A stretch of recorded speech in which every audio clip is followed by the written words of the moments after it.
Or maybe we are.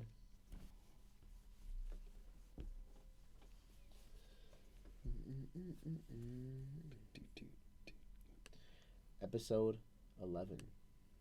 Welcome back to the Disc Dungeon. We have gone through some extreme technical difficulties because of YouTube's new settings. And, thanks a lot for nothing, because now I have to download all this extra stuff and go through these hoops just to bring you the wondrous world of this excellent video. And, of course, Julian is again coughing, right? Are you going to see somebody about that? I'm going to have to see somebody at You that. should. Is my mic on? I think my mic's... Oh, yeah, it's on. Okay, anyway. Yeah, mic is on. So, my friends, we are back. Episode 11. I Am Brand New. Where we got clever. Julian got clever this time, and he did the title. Because when we put each other on to music last week, Julian put me on to the amazing band Brand New, a Long Island native band. And I put Julian on to the visually appeasing and amazing, clever woman, Joanna Lee, and her band Iamamiwhoami. And I always say that wrong. It's actually not that way. It's actually said, and she's actually one of the bands that I actually have on my library on my phone. So she's actually artists.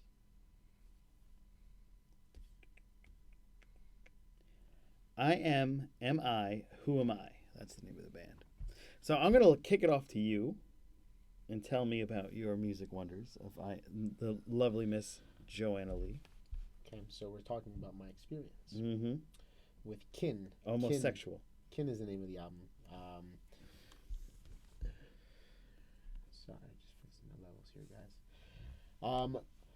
Right off the bat, the song that I really I listened to it multiple times because I really like the song was called Play. This was song number 6, if I'm not mistaken, and song number 5 or song number 6. And yeah, I mean the song it just had this like this dance house type of feel to it, and then the overall, not theme, but like her style essentially is this style that, like, I wrote this down. This is the type of music that I get shit done to, like at that BPM, her melodies they're really entrancing. So it's like, it's really good to like just cook breakfast or make, and that's what I did, or make coffee. And I was like, yo, I'm taking out the garbage. Anyways, I wrote that down because that's important to me when I'm listening. It gets you motivated. I mean, it's serving a purpose. Well, I mean that, and just where music can take you. Yeah. I didn't this album. I didn't really focus on the lyrics at all. You can't, because of the accent. Yeah, I mean, I could have looked it up, and I bet it would have added another layer, especially giving me context to the visual aspect of it as well. Well, there's always a mystery in her music, so I think, I even as big a fan as I am of hers, I haven't actually taken the time to dive into the mysteries and figure them out. Yeah, I don't know. Sometimes I like to. Sometimes I need to find out, especially if somebody spoils a song for me, or just tells me kind of what the background or what the meaning behind the song is. Not spoils. That's not the right word. But at the same time, there's times where I just kind of like to leave it open ended and make my own meaning behind what I just heard. Thank you for the like in the room. If you didn't realize it, we're also streaming live on the YouTubes. We were an hour delayed or more because of the new policies. So thanks for nothing, YouTubes. Google's always trying to do something. So overall, what do you think of Who Am I? As a body of work, yeah, I think it had a tight theme. Her style's very unique. It had bangers on there, especially the song "Play," killer, like you said. There was this other song. I'll tell you right now. Idle Talk. No, not Idle Talk. I like how you have like a record of all the music that we've listened to, like in succession. Oh, Google Play Music. That's why. Google, Oh, okay. Google Play Music. Google, you did something right with your music, but you messed up with the YouTubes. It made Yeah. it difficult for us to go live today. Oh, it's Kill. Hold on. Here, let me get- Yeah, that's my favorite off this.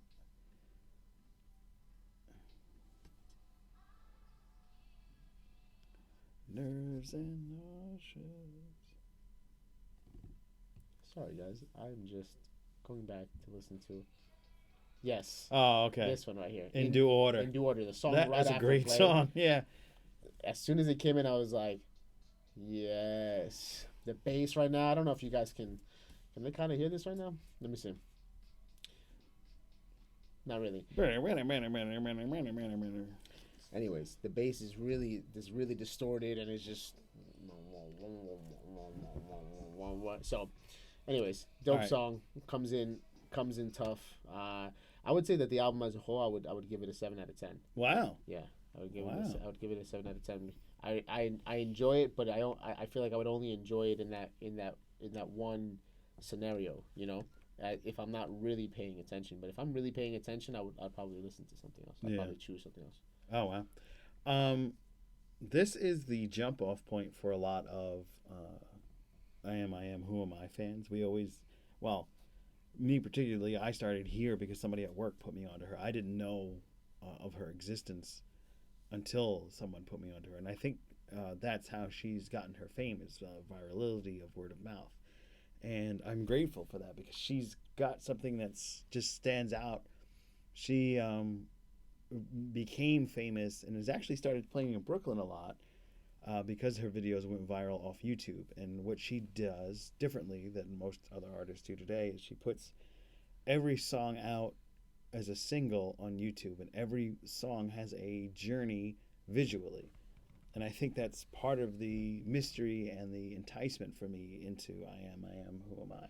So I definitely glad that you listened to her, and I hope you check out every visual aspect of it behind her music, because I just feel like her first album was called, well, we didn't know, but it came out in letters. It started with Y and then it was Bounty again, so there's 2 Y's. And we found, okay, it's bounty. What does that mean? And there's like so many layers to what she does. She's a genius in my perspective. Yeah, it's awesome when artists can do that. Yeah, and there's just so much and so many layers to her. It's quite amazing. Now, we're going to jump into this Long Island band that you've put me on to. And that's the Brand New, the other half of the title of this episode. Brand New. Brand New is an American Long Island band which began in 2000. With various incarnations of Jesse Lacey Garrett, Tennerly, Brian Lee, and later the band added Benjamin Homla for live shows. All right, so Jesus Christ is my favorite on that one. Yeah, Jesus Christ is a really Jesus good Christ. The opening song, absolute banger. Showing season. What I loved about Jesus Christ, that song, besides, I'm a religious man and I like Jesus. Jesus is my Lord and Savior. I like Jesus a lot. But that song goes through a dope, tempo. It starts off a little slow, but it has this great guitar. Yeah. And I love when artists pop that acoustic guitar solely. Like, one of my favorite Sting songs. We're gonna go back to Sting. Don't worry. No. Don't do it. There's a version of his album, The Soul Cages, and the particular song is Mad About You, but it's The Living Sea. It's something he did to benefit, because Sting likes to save the planet as much as I do, to benefit the ocean. And that version starts off with a Spanish acoustic guitar, so it's a lot higher pitched.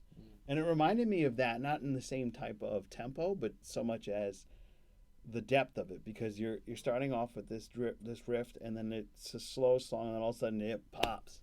Yeah, and I love that. That's probably my favorite song on the album. It definitely pops off. Yeah. I'm going to get into these guys, as normally I do, during the late 1990s in Levittown, New York. Shout out to my boss, Tony, who is traveling across the pond. Actually, I should tell him to go hang out with Joelle, because he's over in Britain right now with Joel. Shout out to Joel. Shout out to Joel, who's going to be mixing this tomorrow. Oh, we got to send it to him, so I don't forget. So the band split from the other members of the group in 2000 and formed brand new in Merrick, New York. The band signed Triple Crown Records in 2001 and released the studio album Your Favorite Weapon. The second album, Deja and Two, was released in 2003 and marked a stylistic change for the band. It garnered extremely positive critical reception. So the particular album you put me on to was The Devil and God Are Raging Inside Me. And Jesus Christ became the highest charting single, so of course that's why I listened to it first. What? You're so cliche. Shh. Be quiet. Be quiet. Let me do my thing. It peaked at number 30 on the alternative chart. And in March 2008, the band started their own record label called Procrastinate Music Traitors, which I think is pretty cool. Procrastinate Music Traitors. I love that. And that's like, yeah, we're procrastinators.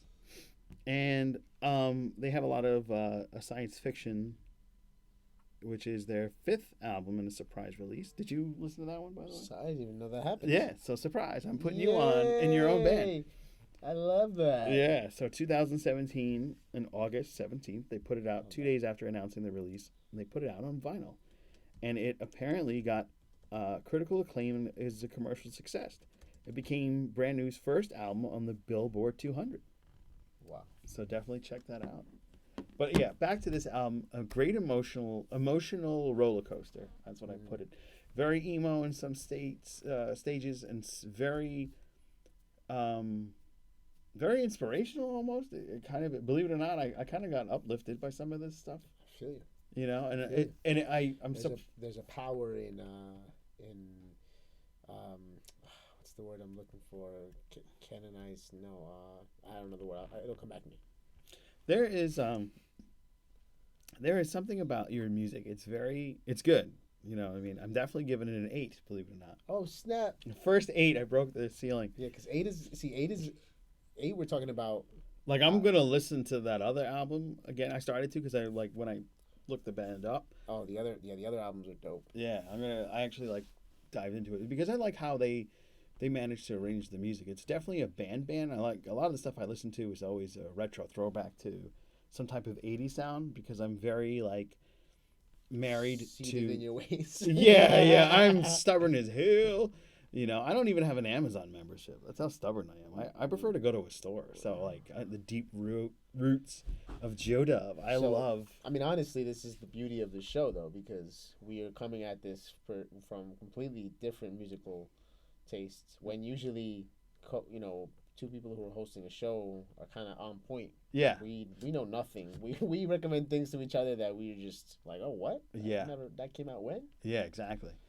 So in the spirit of that, I'm going to just hop into my homegirl, Joanna Lee, and divulge some of the things that I've shared with Julian before the episode started. If you guys don't remember, Joanna Lee was my homework. She wrote an album called Kin. Mm-hmm. Her artist name is Iamamiwhoami. Correct. And so here's a quote from her. I needed to create something in a form that can be held and cared for by the audience, as they are part of the creation. The sounds of Kin convey that. When I Am, Who Am I started in early 2009, Kin was not yet conceived as this idea. The process of developing Kin started in August 2011. And that's Joanna Lee talking about the development. The creative process in Kin played out from her first live show, Way Out West Festival in 2011, where Lee described it as a close encounter with the audience. In an interview with Days magazine, Lee stated that Kin refers to the kinship with the audience and how it's created in a shape that the audience will be able to embrace. Whereas previous releases were more fluid, the Kin album is tied together both musically and visually. So I remember I told you definitely have to check this one out on YouTube. Yeah, so I'm actually going to talk about two albums next week because I'm going to go ahead and watch the visual this time fully so I can get the full context of what she was trying to do vocally. Yeah, and everything that's been done in real time, so everything that she did If you ever listen to her, she's probably working on something right now. She does something every year, it seemed. And it's not like most artists where they focus on one album and then release that album. She does one video. And then a whole month will go by. So, like, there'll be 12 songs. So that whole year, she's putting out another song for an album. It's a very interesting and very creative process. But there's a mystery, like I was saying earlier, to all her work. So blending them together, they can create a new way of communicating for me. Kin can be an experience either sonically, visually, or merged, depending on what's preferred. Joanna Lee says she defines Iamamiwhoami as a multimedia entity, which includes directors, designers, and close friends. Leaving space for everyone's imagination to run free is a big part of it, in both terms of how we communicate and also it's not about being overly clear what the message truly is. So Joanna Lee is a Swedish audio-visual project from Joanna Lee. This was released on the 11th of June 2012 on Lee's own label, To Whom It May Concern, and distributed by Cooperative Music. You can pick this up on CD, believe it or not, but I've yet to ever find this album on CD. And you know me, I actually prefer to go to stores, so I've been looking at the FYEs, and there's a thing called Book Off. You ever go to Book Off over here? I don't go to stores anymore, bro. Oh, you're the worst. You young kids today, why don't you go to a store and save your neighbor's job? But I really prefer the physical copy of everything because I've gone through so many experiences where my laptops have crashed, my phones have gone into pools.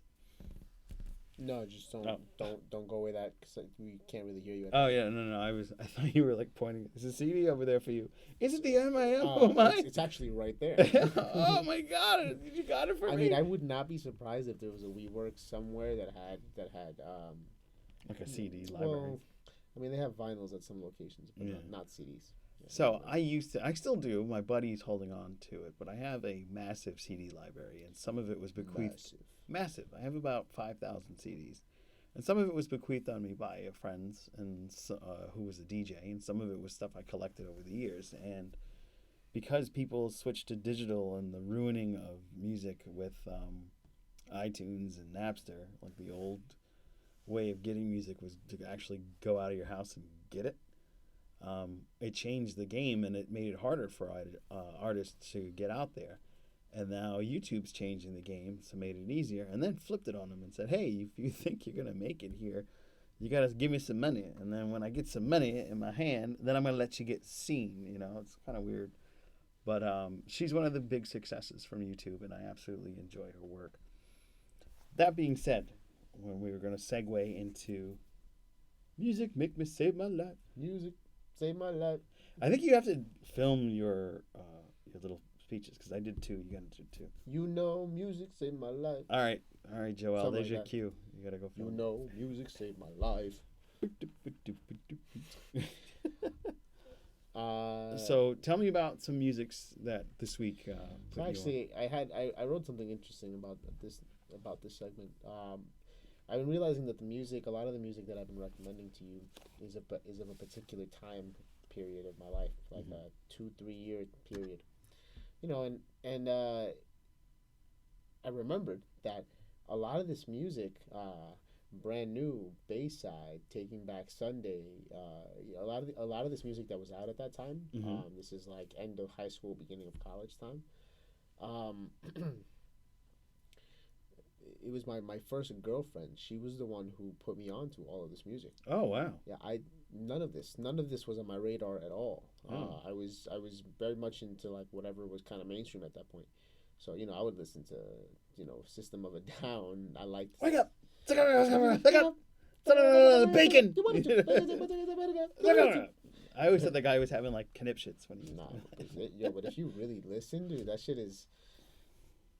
That song is crazy. Anyways, System of a Down and like it was basically rock and then at some point that changed into like gangster rap. Like I fucking loved gangster rap when I was a young kid. You ever listen to KRS-One? KRS-One, yeah, of course. Oh, okay. I really liked it. The bridge is over. The bridge is over. He does it better than me though. And then and then basically Caitlin, that was her name. Oh. That is her name. Oh. Caitlin basically showed me all these like pop, punk, rock bands, like underground, because all these like you were reading about Brand New, they've been around for so long, and they just hit the Billboard, because I don't feel like that was the band's mo in the beginning. Like they were a underground band, and they were okay with it, you know. Yeah. They were okay with being different and being indie. Mm-hmm. And so yeah, I was really into that. So I wrote about that, because I'm like, you know, it was interesting about that time in my life where I really connected with bands like Bayside, who, you know, regardless of uh, you know, regardless of the amount of Titties.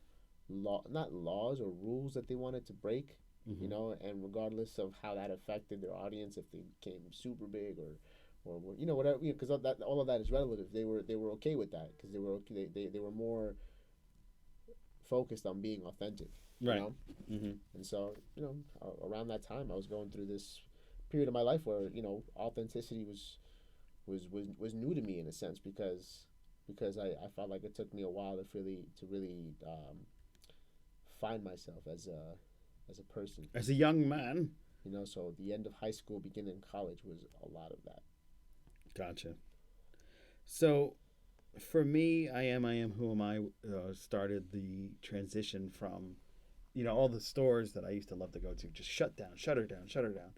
And I was like, well, how do I find new medias of achieving the pleasantries in my ear of new music? And, I would find myself going to a lot of band websites in order to hear new music. Like, I didn't know Dead Can Dance had a new album until I went to their website. Mm-hmm. And that was one of the first concerts I went to with my lady. And the only way I would have found out about that was through social medias, because I went to their Facebook page, I went to their website, and I was like, oh, there we go. Oh, they have a new, oh, look at that, they're touring. Let me go check them out. So, like, this sever of in time, and ironically, that's one of the name of her songs, Sever. I attribute that to that time frame where I was transitioning from stores to, like, this digital media on the internet. I avoided it so much because I felt like it kind of ruined the whole experience. You know what I mean? There was nothing more euphoric for me than going to travel to get music. The long walk from one side of town into another town, or the long, mass transit ride into the city, because the stores, after all the shuttering, I would have to go into the city to find great musics.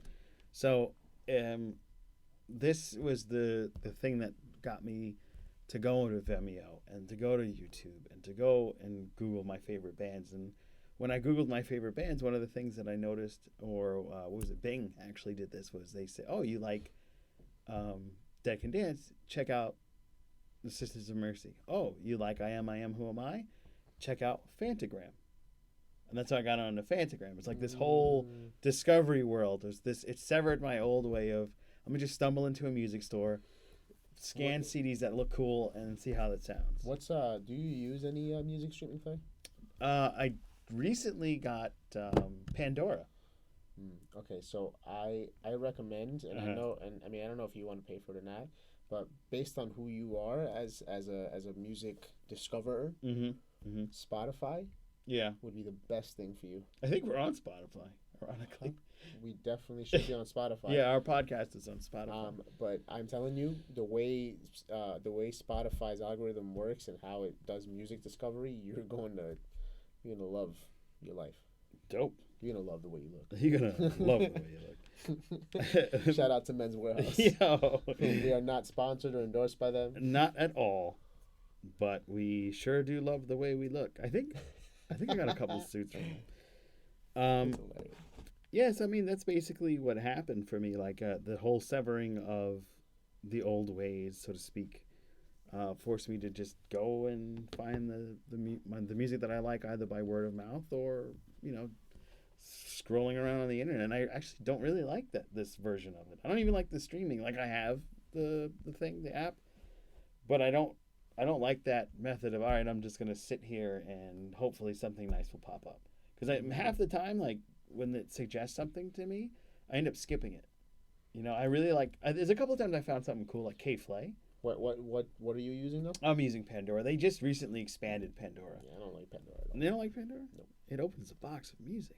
I mean, kind of. I don't like it. I don't like the music it recommends. I hear you. That's the only reason why I'm saying Spotify, because I have Google Play Music, but I don't discover music in that way. I like the recommendations through people. I like doing that, but I don't really discover music in that sense. So for you, dude, Spotify, even if you did a free trial for a month, bro, and they have it. Yeah, I'll check it out. So this week, back into the bliss of the 80s, I'm going to put you on to a band that I just got put onto. Oh, and we don't sponsor Spotify either. And we don't, no, we don't sponsor Apple, or they don't sponsor us. We don't have anything, any backing. So if you're interested in doing so, please. What are you putting me on to?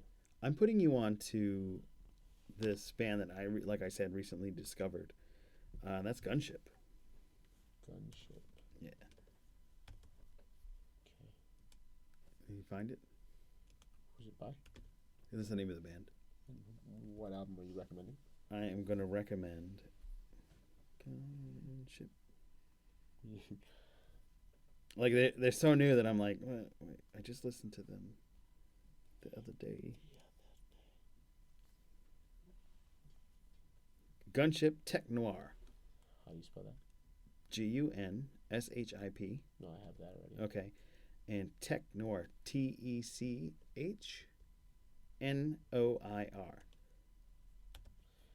Okay. And now the cool thing about Gunship Tech Noir, similar to Iamamiwhoami, is they have the sound, a very distinct sound that's very reminiscent of a lot of 80s movies, to the point where they've got John Carpenter to do a narration for one of their songs. They got all this claymation that's reminiscent of Peter Gabriel and Sledgehammer. I don't know if you remember that. Sledgehammer, big time. All claymation type of visuals for their music, for the music videos. And their sound is very distinct. It almost sounds like it should be in a movie. So remember, I was correlating music and movies last episode. It's a big way of doing that, and they do a really good job. They started out just doing like electronica mixes on YouTube, and they expanded and came out with their own album, which is called Techno, and it's brand new, and I'm really digging it. So I'll put you onto that, and I'm still exploring this band. Like I haven't cracked all the mysteries of Who Am I, who's now just Joanna Lee, and has some really cool stuff coming out with her newer music. But definitely think you should take a look at it. Check a look at it. Take a look. I will definitely check a look. Check a look. Check a look. I think you're gonna like it. It's definitely different. I'm definitely gonna like the way I look. You're definitely gonna like the way you look. All right, guys. Well, and for me, and for you, I was thinking about it, but I feel like I'm gonna have to hold off. Oh, it's gonna be a surprise. And keep this one a surprise. Is it Bootsy Collins? Not necessarily a surprise, but I have to think about it a little more. Okay. But at this point, this brings us to our behind the beat. Behind the beat. Behind the beat. I really enjoy that segue. Sudden segue. Guys, I'm playing a show March 4th. Oh my God, are you? Is it in the Delancey? At the Delancey. It's amazing. If you're on IG, you hate me right now, basically. Every post has been Delancey. You hate me. No, I'm just promoting the shit out of this show. March 4th. It's on a Wednesday. It's in the Lower East Side. Come out. It's also my birthday week. So. Oh, happy birthday! So we're definitely gonna turn up after. Are we gonna get you a shawarma cake? That sounds amazing. Yeah, right. Inside joke. There's this place a few blocks away, and the shawarma is bananas. It's magnifique. Anyways, guys, this week has been dope. It's been very busy. Practicing for the show, putting a lot of things together. How does Julian practice for a show? I mean, yesterday I was singing in the subway. I was just waiting for the train. And did anybody give you any change? No, but I wasn't busking. I was just. No, I know. I was just literally singing. I mean, I got some looks like. Oh boy. Like what are you doing at 3 a.m? Oh boy. But I don't give a shit. Nope. So, anyways, guys, Is Nate dropped a new song yesterday called "High Up." If you guys don't know, Is Nate is a great friend of mine. He's my brother. Not, you know what I mean. He's This my dude, brother too. this dude is amazingly talented. He's a producer, he's an artist, and he hosts a very amazing open mic once a month in Mount Vernon on Gramerton Avenue. My old town. So if there's any Westchester natives over here, or anybody from the Bronx, or anybody who just wants to come out to a dope open mic that happens once a month, it's catered to artists, that's where you need to go. It's called 159 Sessions. Anyway, so Isnate's song is really, really good, man. He's making me so proud. You were playing some of it for me. Yeah, man. Yeah, it was very good. This guy is dropping music very, very frequently now, and it's just quality. It's quality every time. So, big ups to him. I had two separate writing sessions this week. One was with Diego Days. Diego Days is un reggaetonero for my Hispanics out there, or anybody who just, I mean, honestly, there's a bunch of white girls that fuck with reggaeton, dude. Oh, absolutely. Yo, like really fuck with it. Like they know artists, and they'll drop some knowledge on you. But Diego Days, we made a really awesome beat. Have you ever heard of an anime called Berserk? I have, actually. That is a dope anime. We took the intro of that anime and made it into a reggaeton song. Oh, that's interesting. I gotta hear that. Oh, I'm definitely gonna show you. And this song is really good. We Diego Days has a he melodizes, as he would say. He has a gift of the pen, and when me and him work together, we just amplify each other. So it's always very awesome to have him in here. And I also had Suemi. She goes by Luna Late Bloomer. And same, we had a beat already. At this point, we were just focusing on finishing the lyrics and the melody. And Suemi is very talented as well. She's very new to this whole song making process, but she's embracing it, and she's really, you could tell how proud she is of her own growth. And as a member of Made by Audios. Audios is the name of our production company, and you can find us on IG at Made by Audios. And we love this part of music where we're essentially developing artists through making music with them. So Suemi is just she's a testimonial at this point. She's going to be a testimonial. Dope. Now, if people wanted to book your services, they could reach out to you on IG, and you will. Oh, most definitely. I'm very mold responsive. them. Yep. Very responsive. If you need any type of mixing, mastering, services, if you need a beat, custom beat with live instruments, if you need me to recreate a beat that you heard online, instead of leasing somewhere else, just hit us up. We'll definitely talk. Let's see. What else do I have on my list? I talked about the show.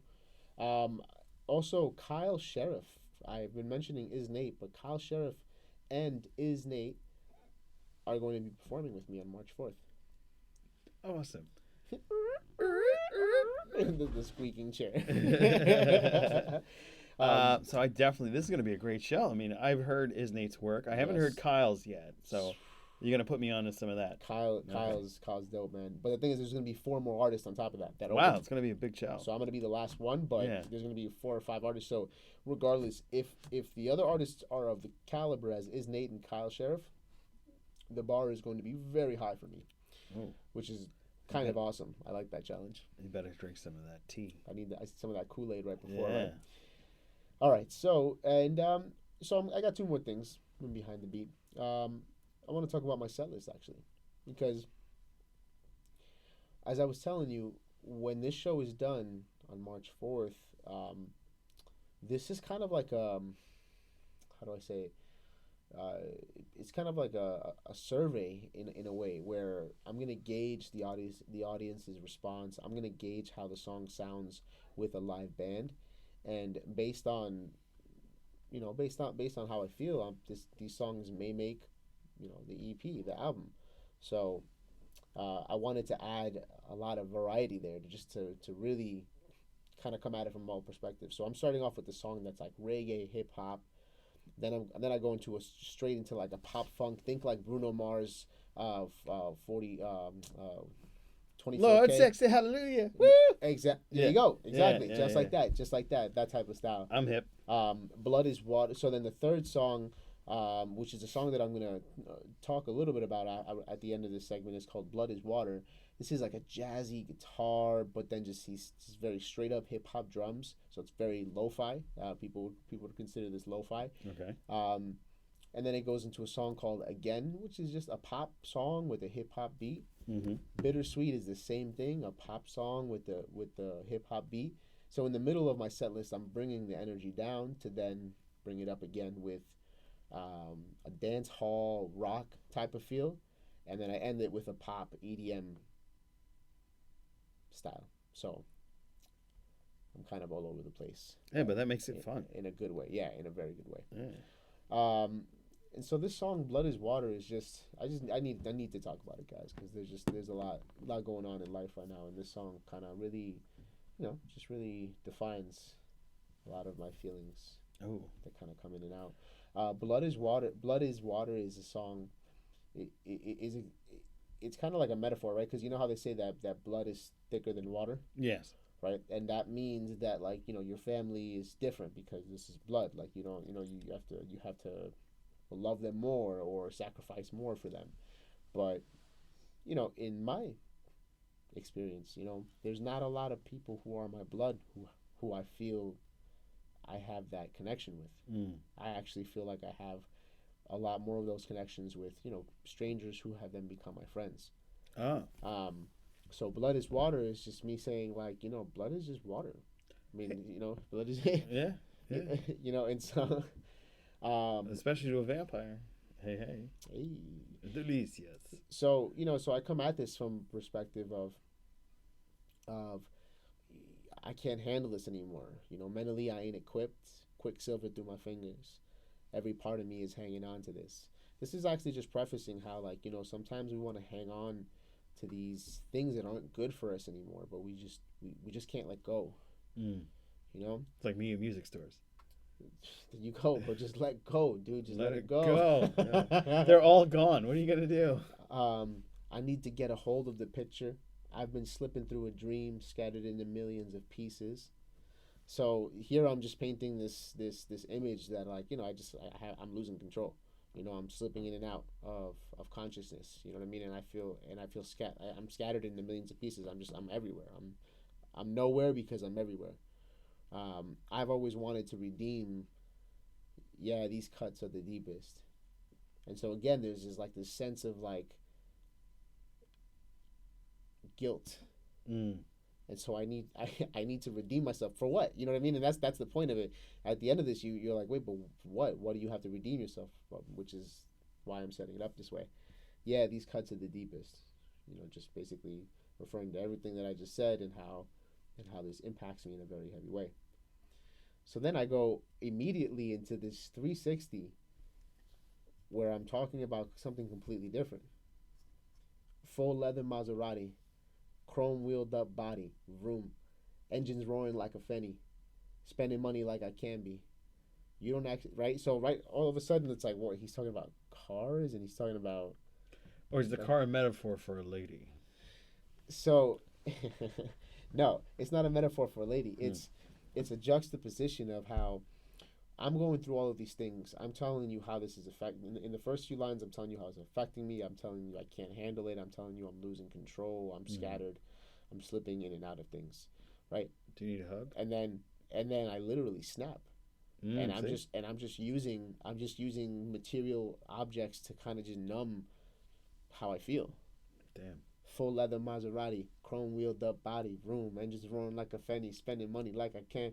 You know what I mean? Like, all of a sudden I become this monster in a way, right? Yeah. In a sense. It's a metamorphosis. Yeah, exactly, but in a bad way. Right. Dark metamorphosis. Right? And then skirt. You don't actually expect me to keep up with the he said, she said. Nah. Only want to do the best for ya, but I can't compromise myself, sugar.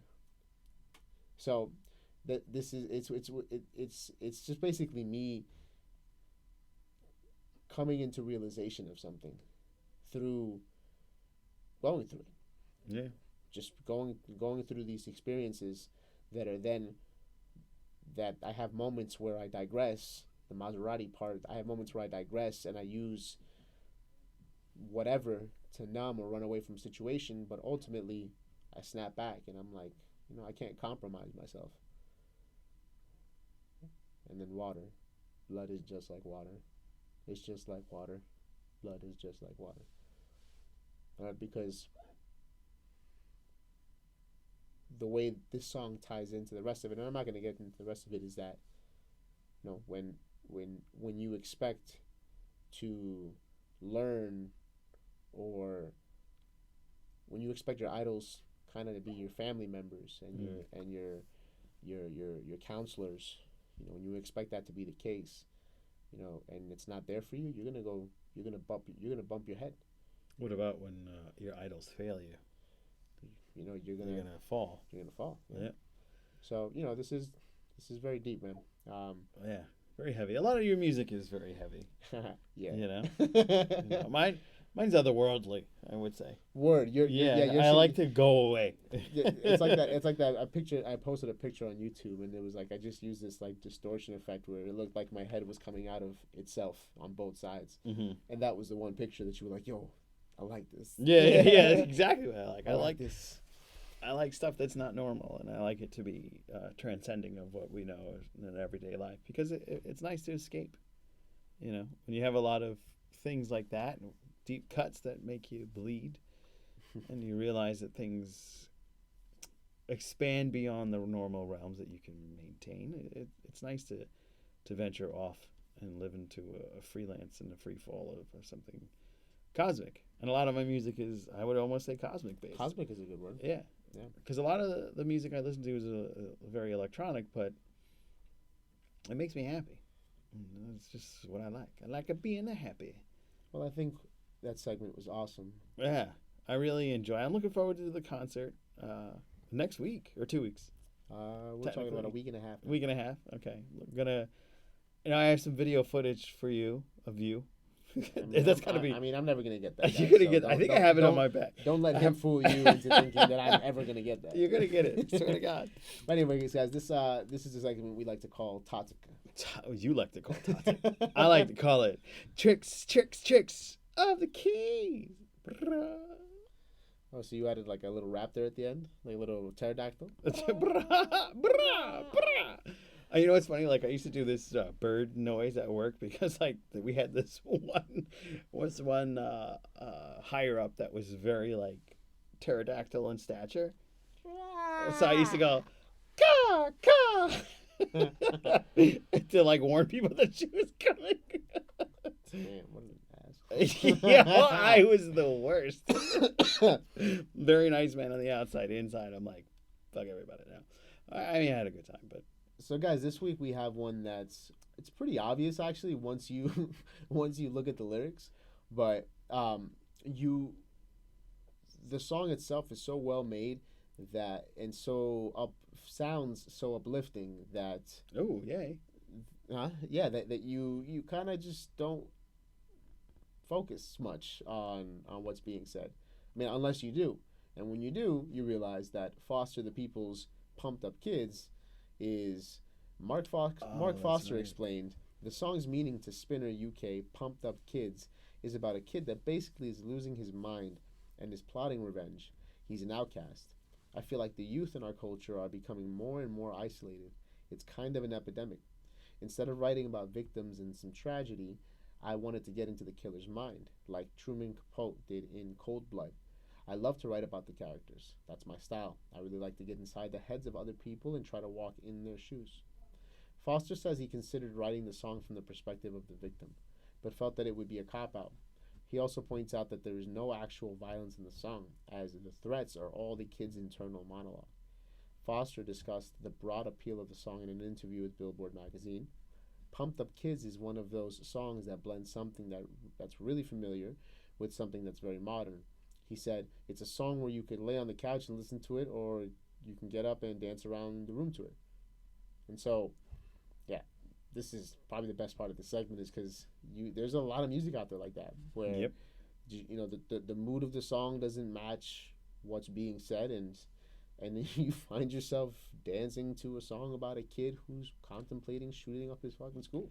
And and what's wild is like I love this song, Yeah. and I really bopped to it when it came out because it was one of those that I stumbled on listening to Fantagram and more Chiba, and I'm always like, oh, the other kids better run, and I'm like, yeah, this is great. And then you brought it up as a topic for this week, and I'm like, what song? What are you talking about? And then you That's played it, what I and I was like, oh, no way. Yes way. That was good. Yeah.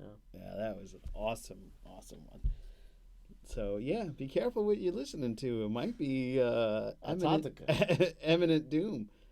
Just say that, guys. Come on. Let's. It's okay. Trend it. Hashtag Totic. Hashtag TOTK. TOTK. We're gonna